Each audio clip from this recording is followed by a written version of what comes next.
So with season 2 coming up, there's been a little break between the 2 seasons. We've had the specials, the Juneteenth, one of my personal favorites.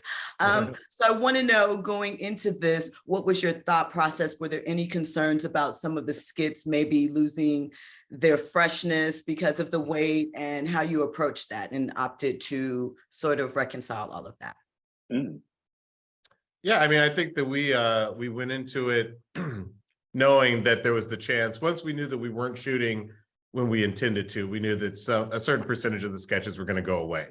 And so I don't know what the percent is. It might be actually as high as 60%, but we definitely wrote a largely new season once we got back in the writer's room, after people started getting their COVID shots and pulling their, started pulling together again. So we ended up with a situation where, we definitely rewrote at least half the season, if not a little bit more so.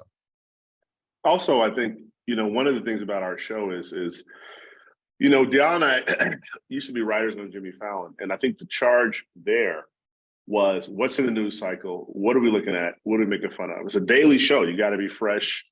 You're competing with the internet. For our sketch comedy show, and it's part of the reason why our format is sort of a variety format, which is more timeless and more, probably a little more anachronistic. We really try to write stuff that can perform, no matter when it airs. And also, oftentimes that means writing about bigger things. Here's an example. We wrote this sketch, and this has actually happened twice on the show. We wrote this sketch about, Diddy and his artist beefing over money. And we just was, really funny. And it was something that, it's one of those things, it's like, whether or not it's true, it's definitely something people have talked about. And so we felt like, okay, that's something that, we've heard, we talked about, and we could have some silly fun with it.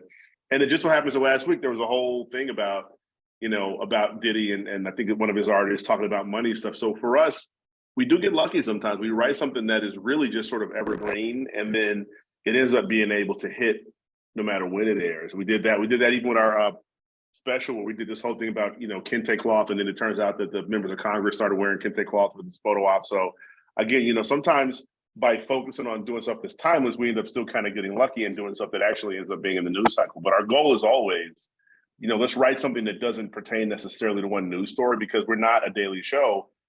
We have a much higher bar in terms of like trying to write stuff that just can play 10 years from now, 20 years from now. Thank you so much for that. Mace's one book sale. Facts.